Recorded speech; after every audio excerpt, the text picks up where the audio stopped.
پوجا نے اس گڈی کی جانب دیکھا اور پھر پوری قوت سے ایک تھپڑ راکیش ورما کے منہ پر دے مارا۔ اس سے پہلے کہ راکیش ورما سمجھتا، وہ روتے ہوئے کمرے سے نکلتی چلی گئی۔ توقع کے عین مطابق کچھ ہی دیر بعد راکیش ورما کا فون آنا شروع ہو گیا۔ اس نے کال ریسیو نہیں کی، یہاں تک کہ سارا دن گزر گیا۔ اس نے فون بند کیا اور سو گئی۔ اس شام وہ میچ دیکھنے اسٹیڈیم میں تھی۔ اس نے فون کھولا تو راکیش ورما کے نہ جانے کتنے میسیجز آئے ہوئے تھے۔ اس نے کوئی جواب نہیں دیا، یہاں تک کہ میچ کے بعد وہ اپنے ہوٹل چلی گئی۔ اگلے دن صبح وہ اس کے ہوٹل آن پہنچا۔ دروازے پر آئے ہوئے کو منع نہیں کر سکتی تھی۔ اسے دیکھ کر وہ رونے لگی۔ بات کیا ہوئی، کچھ بولو گی بھی صحیح؟ راکیش ورما نے پوچھا۔ مجھے افسوس ہوا، مجھے خود سے گھن آنے لگی ہے۔ تم نے مجھے ایک طوائف سمجھا، رات کی قیمت نوٹوں کی گڈی۔ میں خود کو بہت گھٹیا سمجھ رہی ہوں۔ میں نے تو، اس نے کہنا چاہا لیکن وہ پھٹ پڑی۔ تم کیا سمجھتے ہو میں یہاں پر صرف میچ دیکھنے آئی ہوں؟ میں تمہاری محبت میں یہاں تک آئی تھی، لیکن بہت بڑا دکھ لے کر جا رہی ہوں۔ نہیں پوجا، مجھے تم سے محبت ہے۔ یہ ٹھیک ہے کہ ہم شادی نہیں کر سکتے، لیکن تم میرے دل میں بستی ہو۔ جھوٹ کہتے ہو تم۔ ڈالروں کی یہ گڈی دے کر مجھے میری قیمت دے رہے تھے یا ایک رات کا معاوضہ؟ ایسا نہیں ہے، میں تو اس لیے دے رہا تھا کہ تم شاپنگ کرو، اپنی پسند کا کوئی تحفہ خریدو۔ میں تو خود تمہارے لیے ایک تحفہ لے کر آئی تھی۔ مجھے تو اب وہ تحفہ بھی گھٹیا لگ رہا ہے۔ خیر، میں آج جا رہی ہوں واپس۔ نہیں، ایک رات مزید۔ نہیں، پھر صحیح، اگر مجھے لگا کہ تم مجھ سے محبت کرتے ہو، ورنہ نہیں۔ اوکے، جیسا تم چاہو۔ ٹھیک ہے، تم مجھے خود ایئرپورٹ پر چھوڑو گے؟ میں چھوڑ کے آؤں گا۔ ایسی باتوں کے بعد راکیش نے اسے منا لیا کہ وہ آئندہ تعلق ضرور رکھے گی۔ ضروری نہیں کہ دوبارہ ملاقات دبئی ہی میں ہو، بھارت میں کسی بھی جگہ ہو سکتی ہے۔ پوجا نے اپنا بیگ کھولا اور ایک قیمتی سیل فون اسے دیا۔ ایک ہیرا جڑی ٹائی پر لگانے والی پن دی۔ یہ ہر وقت تمہارے پاس ہوں، میں تصویروں میں دیکھتی رہوں گی۔ جس دن میں نے نہ دیکھے، میں سمجھوں گی تمہیں مجھ سے محبت نہیں۔ میں اسے دل سے لگا کر رکھوں گا۔ اسی شام پوجا واپس چل دی۔ بھارت واپسی کے ایک ہفتے بعد اس کے ساتھ گئے لڑکے سے اس کی ملاقات ہوئی۔ تب اس نے انکشاف کیا کہ جو چیزیں راکیش ورما کو دی گئی ہیں وہ ایسے ٹرانسمیشن ڈیوائس ہیں جن سے اس کی ساری باتیں سنی جا سکتی ہیں۔ اس کی لوکیشن کو جب چاہے دیکھا جا سکتا ہے۔ یہ ایک خطرناک کھیل تھا، لیکن اب کچھ نہیں ہو سکتا تھا۔ تب پوجا ایک نئی دنیا میں داخل ہو گئی۔ وہ تھی جرم کی دنیا، جہاں بلیک میلنگ سے لے کر قتل تک کیے جاتے تھے۔ وہ زیر زمین دنیا میں ڈیفالٹرز کے نام سے مشہور تھے۔ راکیش ورما کو خبر بھی نہیں ہوتی تھی، مگر حکومتی سطح پر ہونے والے فیصلوں اور معلومات سے فائدہ اٹھا لیتے تھے۔ وہ کوئی سیدھا سادہ سیاستدان نہیں تھا، اس کا تعلق بھی جرائم کی دنیا سے تھا، جس کے سہارے وہ حکومتی ایوانوں میں اپنی ساکھ بنائے ہوئے تھا۔ میں تمہاری کہانی سچ مان لیتا ہوں، لیکن اتنا بتا دو، پھر راکیش ورما کا کیا بنا؟ اسے مار دیا، بلیک میل کیا، یا؟ میں نے پوجا سے پوچھا، جو 3 پیگ پینے کے بعد جیسے ہوش میں آ گئی ہو۔ اس نے مزید پینے کے لیے ہاتھ بھی نہیں بڑھایا تھا۔ میں سمجھ گیا تھا کہ وہ کس طرح کی پینے والی ہے۔ وہ اب بھی میرا دوست ہے، اس نے خمار آلود لہجے میں کہا۔ کیا وہ اتنا ہی بے وقوف اور گدھا ہے کہ اسے تیرے فون اور پن کی حقیقت کا پتہ نہیں چلا؟ میں نے اس کا مذاق اڑاتے ہوئے کہا۔ وہ میں نے ایک خاص وقت کے بعد واپس لے کر ان کی جگہ نئے دے دیے تھے۔ وہ میری اس سے تیسری ملاقات تھی، یہیں ممبئی میں۔ اسے علم ہی نہیں کہ اس کے ساتھ کیا ہو گیا ہے، اس نے سکون سے کہا۔ وہ کیوں؟ میں نے پوچھا۔ وہ جو کام لینے تھے لے لیے گئے تھے۔ مزید ہم پر ایک ایسا انکشاف ہوا تھا جس سے مزید یہ کھیل جاری نہیں رکھ سکتے تھے۔ ایسا کیا انکشاف تھا؟ میں نے تجسس سے پوچھا۔ راکیش ورما اور اس جیسے چند لوگ کلیان جی نامی ایک تنظیم کے ساتھ تھے۔ سمجھو ہر بندہ ہی کلیان جی ہے۔ اگر اسے معلوم ہو جاتا کہ ہم ان کے بارے میں جان گئے ہیں تو وہ ایک پھونک میں ہمیں اس دنیا ہی سے اڑا دیتے۔ سو ہم پیچھے ہٹ گئے۔ اس نے بڑے آرام سے انکشاف کیا تو میں نے رتنا کی طرف دیکھا۔ باوجود نشے میں اس کی آنکھیں کھل گئی تھیں۔ سشما نے میرا ہاتھ مضبوطی سے پکڑ لیا تھا۔ مجھے ایک بار لگا جیسے پوجا ہی کلیان جی کی طرف سے ہم تک آن پہنچی ہو۔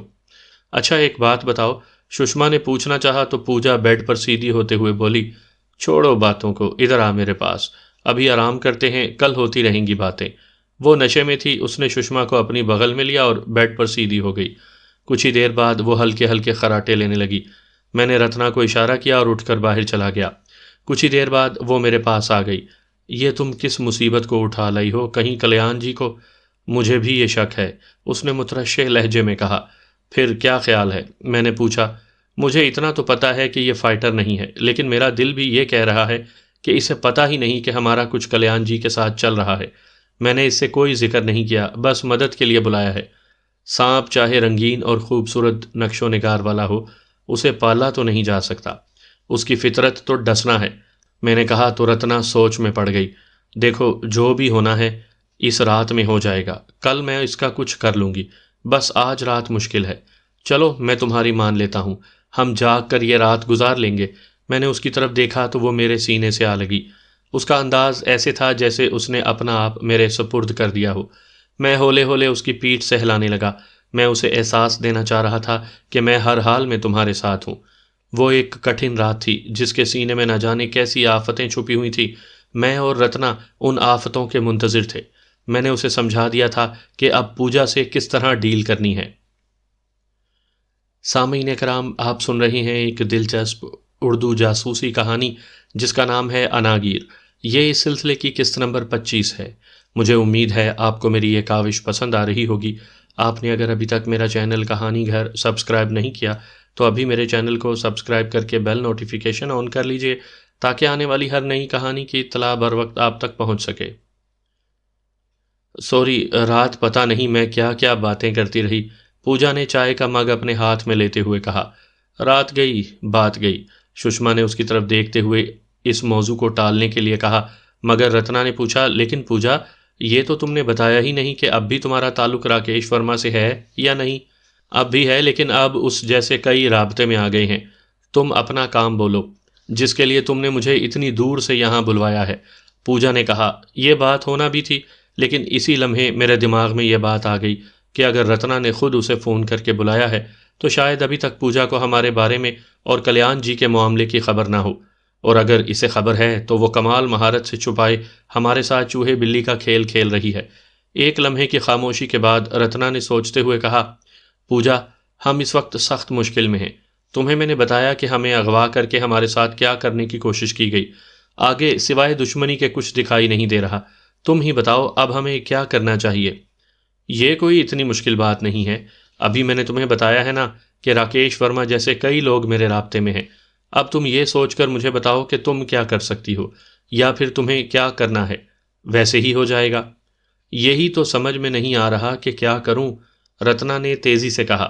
دیکھو یہیں پاس ہی ایک شہر ہے دیو گڑھ، وہاں پر ایک ایسا شخص موجود ہے جو اس سارے علاقے پر راج کر رہا ہے۔ کہنے کو تو وہ بھی ایک سیاستدان ہے، لیکن وہ حکومت کا خاص آدمی ہے۔ لیکن میں، رتنا نے کہنا چاہا تو اس نے ہاتھ کے اشارے سے اسے روکتے ہوئے کہا، وہاں اس کے پاس تیرے جیسے کمپیوٹر پر کام کرنے والے کچھ ماہر لوگ ہیں، میں بھی ان کے لیے کام کرتی ہوں، ہم سب مل کر ذہنوں سے کھیلنے کا کام کرتے ہیں۔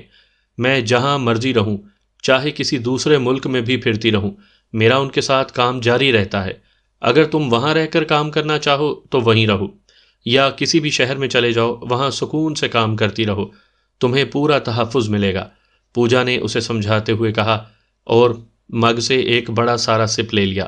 اس دوران میرے دماغ میں بہت سارے سوالات جنم لے چکے تھے۔ میں نے خود پر قابو رکھا، تبھی میں نے کہا، میں تو ان دونوں کی طرح نہیں ہوں، میں کچھ نہیں جانتا۔ میرے جیسے بندے کا اس کے پاس کوئی، ارے یار جس طرح مجھے سشما نے تیرے بارے میں بتایا ہے، تجھے تو وہ سر آنکھوں پر بٹھائیں گے۔ ان کا پورا ایک نیٹ ورک ہے، حکومت انہیں پوری طرح سپورٹ کرتی ہے۔ میں نے کہا نا کہ وہ حکومت کا خاص آدمی ہے، اس لیے کہ وہ حکومت کی خفیہ ایجنسی کے لیے پوری طرح کام کر رہا ہے۔ ایجنسی کا اس پر اتنا اعتماد ہے کہ دشمن ملک سے پکڑے ہوئے لوگ بھی اس کے پاس رکھ چھوڑتے ہیں، وہاں تربیت دی جاتی ہے۔ میں اس سے زیادہ کچھ نہیں سن سکا، میرے اندر ہلچل مچ گئی۔ مجھے یوں لگا جیسے میں اپنے ہدف کے بالکل قریب پہنچ چکا ہوں۔ جس مقصد کے لیے میں نے سفر شروع کیا تھا وہ میرے سامنے تھوڑے سے فاصلے پر موجود تھا۔ میں نے پوجا کی طرف دیکھتے ہوئے فیصلہ کر لیا۔ اس وقت مجھے پوجا ایک ایسے رنگین سانپ کی مانند دکھائی دے رہی تھی جو دیکھنے میں تو بڑا خوبصورت اور پرکشش ہوتا ہے، لیکن جس کا زہر انتہائی تیزی سے اثر کرنے والا ہوتا ہے۔ وہ صوفے پر آلتی پالتی مارے بیٹھی تھی، لیکن مجھے یوں لگ رہا تھا جیسے وہ کنڈلی مارے بیٹھی ہوئی ہو۔ پوجا انہیں سنہرے خواب دکھا کر یوں حصار میں لے چکی تھی کہ وہ کسی بھی طرح نکل نہ پائیں۔ وہ کسی بھی وقت اپنا پھن پھیلا کر ڈس لے گی۔ میں سمجھ رہا تھا کہ دونوں نے خود اپنی موت کو آواز دے لی تھی۔ مجھے لگا کلیان جی نے جو 1 ہفتے کا وقت دیا تھا وہ بہت زیادہ تھا۔ دونوں ایک ہی دن میں ان کے جال میں آ گئی تھی، لیکن وہ ہم پر کیسے اعتماد کر لیں گے؟ رتنا نے شک بھری مزاحمت کرتے ہوئے کہا تو پوجا نے مگ سے ایک اور بڑا سارا سپ لیا، پھر اسے نگل کر بولی، کون کہتا ہے کہ وہ تم پر فوراً اعتماد کر لیں گے؟ اس دنیا میں کوئی بھی کسی پر اعتماد نہیں کرتا، ہاں مگر اپنے کام سے ثابت کیا جا سکتا ہے۔ لیکن پوجا، میں خون خرابے میں نہیں پڑنا چاہتی، میرا مقصد صرف پیسہ بنانا ہے اور بس، رتنا نے حتمی لہجے میں کہا۔ پھر تو کوئی مشکل نہیں، بلکہ یہ تو زیادہ اچھا ہے، ساری دنیا سے چھپ کر صرف میرے ساتھ کام کرو، جہاں مرضی رہو، مجھے بھی نہ بتاؤ کہ تم کہاں ہو، یہ اپنے کمپیوٹر وغیرہ ادھر رکھو اور شروع ہو جاؤ۔ اس میں اتنا تردد کیسا؟ کیا تم پہلے ایسے کام نہیں کر چکی ہو؟ پوجا نے سکون بھرے لہجے میں اعتماد سے کہا۔ میں آزاد پھر بھی نہیں رہ پاؤں گی، یہ جو دشمنی، رتنا نے تیزی سے کہا، کچھ عرصہ غائب رہو گی تو سب ٹھیک ہو جائے گا، میں ہوں نا تمہارے ساتھ، فکر نہ کرو۔ پوجا نے لاپرواہی سے کہا اور مگ سے باقی چائے حلق میں انڈیل کر مگ ایک جانب رکھ دیا، پھر میری جانب دیکھ کر بولی، اور تم ویر سنگھ، کچھ بھی مت کرنا، بس میری سہیلیوں کا دل بہلاتے رہنا، سمجھو تمہاری بھی زندگی عیش میں گزرنے والی ہے۔ بڑی مہربانی، لیکن ان سے تو پوچھ لو یہ مجھے اپنے ساتھ رکھیں گی بھی یا نہیں؟ میں نے یوں کہا جیسے میں ایسی ہی کوئی سوچ پہلے ہی سے سوچ کر بیٹھا ہوں۔ اس پر رتنا نے میری جانب مسکرا کر دیکھا اور کہا لگا کر ہنس دی، پھر بڑے مخمور لہجے میں بولی، تیرے جیسے کو تو میں سنوار کر رکھوں گی۔ چل بس پھر ڈن ہو گیا، ہم آج ہی پونا کے لیے نکلتے ہیں، تیاری کرو، پوجا نے کہا اور صوفے پر نیم دراز ہو گئی۔ ڈن ہو گیا، سشما نے کہا اور اٹھ گئی۔ میں بھی ان کے پاس سے اٹھ کر عقبی حصے میں آ گیا۔ میں وہاں اس طرح بیٹھا تھا کہ کسی طرف سے بھی کوئی آ جائے تو میں دور سے دیکھ لوں۔ میں چند لمحے بیٹھا سوچتا رہا، پھر میں نے فیصلہ کرتے ہوئے خوشگوار مردانہ آواز کو کال کر دی۔ ذرا سی دیر میں اس نے کال ریسیو کر لی۔ میں نے اسے ساری صورتحال سے آگاہ کرتے ہوئے اپنا شک ظاہر کیا تو وہ تشویش بھرے لہجے میں بولا، یہ تو بہت خطرناک صورتحال ہو سکتی ہے، میرا گمان تو یہی کہتا ہے۔ میں نے کہا تو سنجیدگی سے بولا، تو پھر کیا ارادہ ہے؟ اس نے پوچھا تو میں اپنی سوچ کے بارے میں اسے بتانے لگا۔ اس صورتحال کو سمجھنے اور نکلنے کے لیے جو میرے ذہن میں تھا اس سے کہتا چلا گیا۔ وہ خاموشی سے سنتا رہا۔ اس نے میری ساری بات غور سے سنی، پھر وہ سمجھ گیا کہ اسے کیا کرنا ہوگا۔ میں مطمئن ہو کر اس معاملے پر مزید سوچنے لگا۔ اچانک میری نگاہ پوجا پر پڑی۔ وہ راہداری میں چھوٹے چھوٹے قدم اٹھاتی ہوئی چلی آ رہی تھی۔ وہ میرے پاس یوں آ کر کھڑی ہو گئی جیسے وہ آگے بڑھنا چاہ رہی ہو، لیکن یوں ہی میرے پاس رک گئی ہو۔ میں نے دیکھا کہ اس کے ہاتھ میں فون پکڑا ہوا تھا۔ وہ میری جانب دیکھ کر مسکراتے ہوئے بولی، یہاں الگ سے کیوں آ کر بیٹھ گئے ہو؟ تنہائی میں بندہ کیوں بیٹھتا ہے؟ میں نے جواب دینے کے بجائے سوال کر دیا تو اس نے خوشگوار حیرت سے میری جانب دیکھا، پھر پوچھا، اوہو، بات کیا ہے؟ بات تو نہیں، ایک خواہش ہے، لیکن پتہ نہیں تم سے کہنی بھی چاہیے یا نہیں۔ میں نے اس کے چہرے پر دیکھتے ہوئے کہا، کہہ دو یار، ہم سے کیا پردہ؟ اس نے اپنے لب مخصوص انداز میں دباتے ہوئے دوستانہ انداز میں کہا، لیکن اگر تم برا نہ مانو تو؟ میں نے تجسس پیدا کرتے ہوئے کہا، نہیں، برا نہیں مانوں گی، جو دل میں ہے کہہ دو۔ اس نے اصرار کرتے ہوئے کہا تو میں نے چند لمحے رک کر کہا، خواہش یہ ہے کہ میں کچھ وقت بھرپور انداز میں تمہارے ساتھ تنہائی میں گزارنا چاہتا ہوں۔ اوہ، ایسا کیوں؟ اس بار اس نے حیرت سے پوچھا۔ مجھے نہیں پتا پہلی نگاہ میں محبت ہوتی ہے یا نہیں، لیکن کل جب میں نے تمہیں دیکھا تو سمجھو تمہارے سامنے دل ہار گیا ہوں۔ رات سوئمنگ پول پر کسی چکنی مچھلی کے مانند تمہارا بدن میری نگاہوں سے ہی ہٹ نہیں سکا۔ میں تمہارا دیوانہ ہو رہا ہوں۔ میں نے یوں کہا جیسے میں اپنے آپ ہی میں نہ رہا ہوں۔ وہ آنکھیں پھاڑے میری طرف دیکھتے ہوئے بولی، کیا تم سمجھ رہے ہو کہ تم کتنی بڑی بات کہہ رہے ہو؟ ہاں، میں نے اپنی خواہش بتائی، پوری کرنے یا نہ کرنے کا اختیار تمہارے پاس ہے۔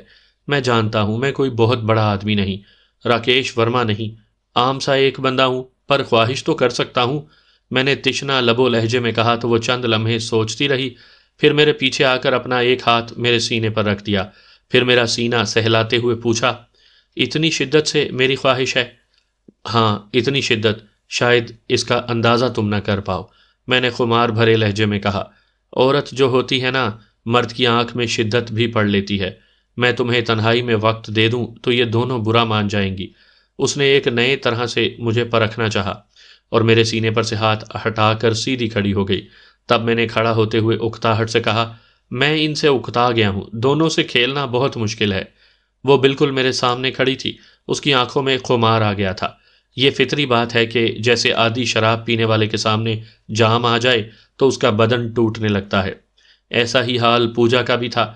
میرا اور اس کا فاصلہ بالشت بھر کا تھا، دونوں کے درمیان اعصابی تناؤ ٹھہرا ہوا تھا۔ تبھی اس نے میری آنکھوں میں دیکھتے ہوئے کہا، تم نے جو میری چاہت کی ہے میں اس کی قدر کرتی ہوں، کیا ایک بار چاہنے سے تمہاری تشنگی ختم ہو جائے گی؟ میں نہیں جانتا کب اور کس وقت حالات بدل جائیں، بس جو وقت ہاتھ میں ہے وہی اپنا ہے۔ ہاں، اگر تم چاہو تو یہ تعلق طویل بھی ہو سکتا ہے۔ میں نے مبہم سی بات کر دی۔ وہ چند لمحے میری جانب دیکھتی رہی، پھر اپنا ہاتھ میری گال پر لا کر ہلکے ہلکے میری گردن تک لے آئی۔ میں سمجھ رہا تھا کہ وہ کافی حد تک پگھل گئی ہے۔ میں نے اس کی کمر پر ہاتھ ڈال دیا تو میرے ساتھ لگ گئی۔ اس کا گداز بدن اور گرم سانسیں میری گردن ہی کو نہیں مجھے بھی گرما رہی تھی۔ اس سے پہلے کہ ہم بے خودی میں چلے جاتے، اس نے دھیرے سے خود کو الگ ہوتے ہوئے کہا، ابھی کچھ دیر ٹھہرو، میرے خیال میں رتنا اور سشما برداشت نہیں کر پائیں گی۔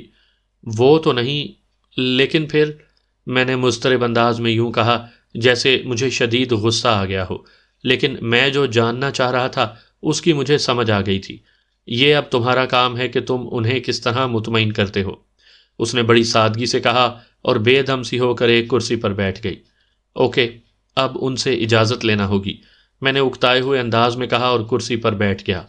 میرا انداز ایسا ہی تھا جیسے میں مایوس ہو گیا ہوں۔ پتہ نہیں پوجا کے دل میں اس وقت کیا تھا، کیونکہ اس کے چہرے پر کسی بھی طرح کے جذبات نہیں تھے۔ اس نے میری بات کا جواب نہیں دیا تھا۔ پھر کچھ دیر بعد اس نے کہا، میں کرتی ہوں کچھ، مگر تھوڑا صبر کرو۔ کیا کرو گی؟ میں نے پوچھا۔ کچھ تو کروں گی نا، لیکن، اس نے مسکراتے ہوئے ادھورا فکرہ کہا اور میرے لیے تجسس چھوڑ دیا۔ تبھی میں نے پوچھا، لیکن کیا؟ میں جو کہوں گی وہی کرنا ہوگا، اگر منظور ہے تو۔ یہ کہتے ہوئے اس نے اپنا ہاتھ آگے بڑھا دیا۔ میں نے ایک دو لمحے سوچا اور اس کا سفید ہاتھ تھام لیا۔ اس نے میرا ہاتھ دبایا، لبوں پر مسکراہٹ لا کر میری جانب دیکھا، پھر میرا ہاتھ چھوڑا اور پھیل کر بیٹھ گئی۔ اس کا انداز مجھے لبھانے والا تھا۔ وہ مجھے مزید دیوانہ بنا دینا چاہ رہی تھی اور میں دیوانہ بن جانا چاہ رہا تھا۔ میرا انداز ہی ایسا تھا۔ کچھ دیر بعد وہ اٹھی، میرا ہاتھ پکڑا اور اندر کی جانب چل دی۔ ہم لاؤنج میں آ گئے، میں ایک صوفے پر بیٹھ گیا اور وہ اپنے فون میں کھو گئی۔ پھر تھوڑی دیر بعد سر اٹھاتے ہوئے رتنا سے بولی، تیاری کر لی ہے تم دونوں نے؟ سمجھو ہو گئی، اس نے کہا۔ سمجھو ہو گئی مطلب؟ اس نے حیرت سے پوچھا۔ سب سامان تو اکٹھا کر لیا ہے میں نے، لیکن یہاں سے جانا کیسے ہے یہ سمجھ میں نہیں آ رہا۔ وہ میرے جاننے والے کا فون بند جا رہا ہے، رتنا نے پریشانی میں کہا تو پوجا لاپرواہی کے انداز میں بولی، چلو کوئی بات نہیں، تھوڑی دیر بعد کھل جائے گا، پھر چل دیں گے۔ اس نے کہا ہی تھا کہ ایک ہائی ایس وین پورچ میں آ رکی۔ میرے سمیت رتنا اور سشما نے چونک کر وین کو دیکھا۔ تبھی سشما کے منہ سے بے ساختہ نکلا، یہ کون ہے؟ کس کی وین؟ ہمیں حیران ہونے کے لیے زیادہ وقت نہیں ملا۔ چند لوگ تیزی سے اترے، انہوں نے ہاتھوں میں پسٹل پکڑے ہوئے تھے۔ وہ انتہائی صورت کے ساتھ لاؤنج میں آ گئے۔ میں صوفے سے اٹھ کر اندر بھی نہیں جا سکا تھا۔ پہلے یکے بعد دیگرے دو لوگ اندر داخل ہوئے، پھر جیسے ہی ان کے پیچھے دو مزید آئے تو چاروں نے ہم پر پسٹل تان لیے۔ تبھی ان میں سے ایک بولا، چپ چاپ ہمارے ساتھ چلو، جس نے بھی انکار کیا وہ زندہ نہیں رہے گا۔ کون ہو تم لوگ؟ میں نے سخت انداز میں کہا۔ پھول بیچنے والے تو نہیں ہیں ہم، اسی نے طنزیہ انداز میں کہہ کر وہی کوڈ دہرا دیا جو میرے اور خوشگوار مردانہ آواز کے درمیان طے ہوا تھا۔ باتیں مت کرو، چلو نہیں تو، اس کے پیچھے کھڑے ایک لڑکے نے کہا اور آگے بڑھ کر اس نے رتنا کو پکڑ کر دھکا دے دیا۔ دوسرا سشما کی جانب بڑھا، اس نے اس کی کن پٹی پر پسٹل رکھا اور اسے باہر لے جانے لگا۔ ایک لڑکا میری جانب آیا تو میں نے اسے روکتے ہوئے باہر کی جانب قدم بڑھا دیے۔ میم آپ چلیں، ایک لڑکے نے بڑے احترام سے کہا۔ مجھے ان کے ساتھ نہیں جانا، الگ سے گاڑی لائے ہو؟ پوجا نے نخوت سے کہا تو رتنا نے پھٹی پھٹی آنکھوں سے اس کی جانب دیکھا۔ یہی حال سشما کا تھا۔ تبھی اس لڑکے نے کہا، وہ راستے میں ہمیں مل جائے گی، فکر نہ کریں، آپ چلیں۔ چلو پھر۔ پوجا نے ہم سب پر نفرت بھری نگاہ ڈالی اور آگے بڑھ گئی۔ انہوں نے ہمیں وین میں بٹھایا اور پسٹل لے کر ہم پر مسلط ہو گئے۔ پوجا بڑے سکون سے ان کے درمیان میں بیٹھ چکی تھی۔ تبھی وین چل دی۔ پوجا، یہ تم نے اچھا نہیں کیا، رتنا نے رو دینے والے انداز میں کہا۔ تمہیں کس نے کہا تھا مجھے بلاؤ؟ میں کسی کے ساتھ دشمنی نہیں لے سکتی۔ ہاں، اب تم دونوں کو دے کر کچھ پیسہ کما لوں گی، اس نے طنزیہ لہجے میں کہا۔ میں اس سے بھی زیادہ دے دیتی، رتنا نے نفرت سے کہا، مگر میں دشمنی افورڈ نہیں کر سکتی، سوری، اس نے کہا تو سامنے دیکھنے لگی۔ وین تیزی سے بھاگتی چلی جا رہی تھی۔ روشن دن میں باہر کی دنیا کو بالکل بھی پتہ نہیں تھا کہ کوئی اغوا ہو کر جا رہے ہیں۔ کچھ دیر تک تیزی سے چلتے رہنے کے بعد پوجا نے اکتاہٹ سے پوچھا، ابھی تک گاڑی نہیں آئی؟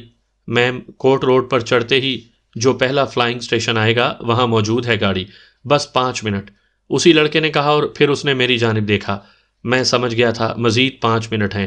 پوجا کا چہرہ سامنے کی طرف تھا۔ میں نے ساتھ بیٹھے ہوئے لڑکے سے پسٹل لیا تو جو اس نے مجھے آرام سے دے دیا۔ میں نے اسے نال سے پکڑا اور دستہ پوجا کے سر پر دے مارا۔ شاید اسے حیران ہونے کا بھی موقع نہیں ملا ہوگا، اس لیے اس نے آواز بھی نہیں نکالی اور ایک جانب لڑک گئی۔ رتنا اور سشما میری جانب حیرت سے دیکھ رہی تھی۔ میں نے انہیں زیادہ حیران نہیں ہونے دیا، اس لیے میں نے تلخی سے کہا، یہ ہے تمہاری دوست پوجا۔ وہ دونوں حیرت سے میری طرف دیکھتی رہی تھی۔ ان کی زبان پر ایک بھی لفظ نہیں آیا تھا۔ چند لمحوں بعد میں نے کہا، کیا تم دونوں اس وقت جسوندر سنگھ یا کسی بھی محفوظ جگہ جا سکتی ہو؟ جا تو سکتی ہیں لیکن، رتنا نے تشویش زدہ لہجے میں کہتے ہوئے بات ادھوری چھوڑ دی تو میں نے تیزی سے کہا، تو جاؤ، میں کچھ دیر بعد فون پر رابطہ کرتا ہوں۔